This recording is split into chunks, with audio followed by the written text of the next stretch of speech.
Nous avons fondé ce festival il y a plus de 25 ans sur un concept tout à fait classique, que le lac du Bourget était éminemment romantique et qu'il était convenable de présenter ce romantisme dans son écrin naturel. Donc c'était à la demande de la municipalité de l'époque que nous avons bâti ce projet avec un autre médecin. D'ailleurs, moi j'étais médecin dans une autre vie, qui s'appelait Michel Daudin, et c'est comme ça que tout a commencé. Alors, vous savez, avec le temps, les dates se confondent un petit peu dans notre esprit.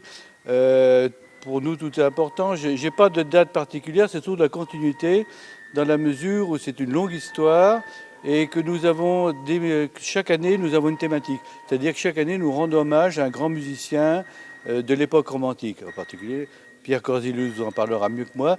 C'est Édouard Grieg qui est à l'honneur cette année. Alors, les Nuits Romantiques sont un festival qui a donc toujours une thématique, un compositeur qui est mis au centre. Et les dernières années, nous avons fait un petit jeu, un jeu de traverser une mer. Nous avons commencé avec Gershwin, donc on a traversé l'Atlantique. On est revenu pour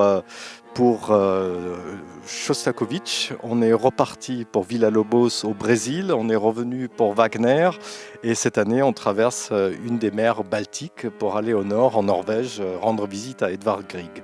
Donc hier a eu lieu le concert d'ouverture avec le grand concerto pour piano.